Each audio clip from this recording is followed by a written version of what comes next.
welcome back to my channel. My name is Kemi. How are you doing today? Today I have a very special guest with me. She's my big sister and I can't introduce her. She's a primary care physician in the state of Massachusetts. I will let her introduce herself. Today we're going to be talking about mental health awareness, how you can take care of yourself and what you should know about mental health.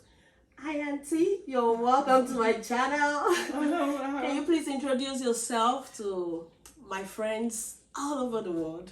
All right, my name is Bamidele Fagbola. I'm a doctor of nurse practice. I'm in internal medicine, so I do primary care for adults in the state of Massachusetts. She's my role model. Like, she has set the bar so high, so I'm looking up to her. So she'll be talking to us about mental health. So, Auntie, what is mental health? The month of May has been recognized as the month of mental health awareness. So we're talking about raising this awareness, telling people about mental health. So what is mental health?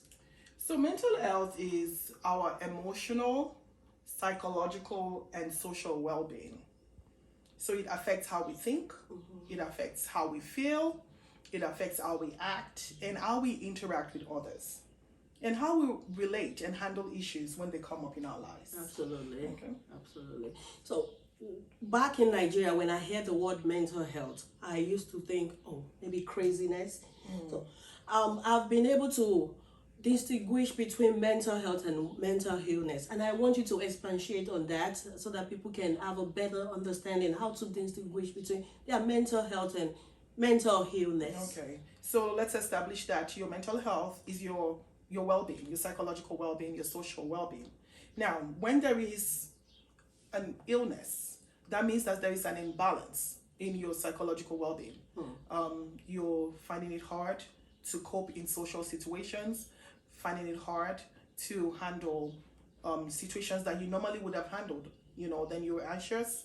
Sometimes one is ill when one does not even have any situation that makes them anxious, but they are anxious anyways. And there's a whole wide range of mental illness stroke disorders. Absolutely. I mean, that would be maybe for another video, the specifics, but people hear things like bipolar disorder, anxiety or mood disorder, obsessive compulsive disorder, so the OCDs. So they're all illnesses, and they're warning signs of mental illness. So what are the warning signs? Okay, so excessive paranoia is one, when you just feel people are talking about you when they're not, or people are after you, worrying or anxiety with or without a situation.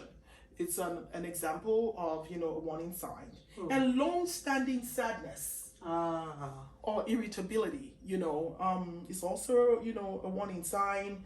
Extreme changes in moods, social withdrawal. Some people find that So with the social withdrawal, like if God forbid, if someone lose like a dear friend, a loved one, and that person become moody, and how can that person get out of that situation and so that it will not become like a mental illness? So when it comes to grieving is a continuum, and it is everybody grieves differently. And I encourage people that have situations where they need to grieve to seek therapists. These people are experts. They help people to navigate their grief, label their feelings, navigate it, and help them to heal through the grief. So if those things are not handled properly, then people become mentally ill as a result of the grief. Very true. Another question I have here, it's about social media. You see how people are doing their make-believe kind of life. Does technology impact our mental health? If so, how? So, I think is how we choose to use technology to our advantage. For example, like I'm on Instagram and I follow a lot of professionals that educate people about how to do self-care and mental and balance, their lifestyle so that they can have, a balanced and wholesome well-being and take care of their mental health. Now, so the question is, how do you use your social media? If you use it because you want to see how people are doing well, quote and unquote, that you are not, then that might affect you. negatively. Uh-huh. You know, so I think that we should choose how we choose to use it.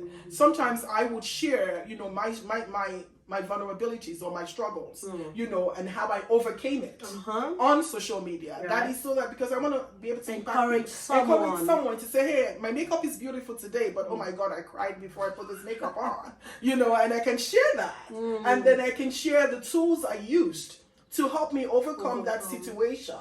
You know, I would say technology is good. It's just how we use it. How we use it. So how we use technology goes a long way. And lastly, my question is, how can we promote well-being? How can we promote good mental health as individual? Do we just continue to work and not rest? What should we do to promote a good mental health? Thank you for that question. So how can I boost my mental health? Number one, stay active. The body produces oxytocin, which is a natural hormone. That it's a feel-good hormone, and then you release those hormones when you're active. Take a walk, swim, run, you know, go to the gym, you know. Eating good food. Oh yes, please. That goes with it. And massage, read a book, join a book club, connect with people face to face. Let's, you know, talk to people face to face.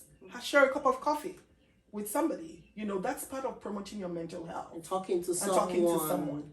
Open up. Tell them about your stresses, your challenges. They might be able to help you in one way or the other. And this brings us to the end of this video. I hope you enjoy it. I hope this will help you promote your mental health. And I want to say thank you, Auntie, for taking time to sit down with me and educate people on this. We appreciate you, and I hope I'll see you again. Give you a call one more time and we can do another interesting topic. Thank you all for watching. My name is Fagbola. Please remember to subscribe, to like and comment. Share this video with your loved ones. Thank you. Have a good one. Bye.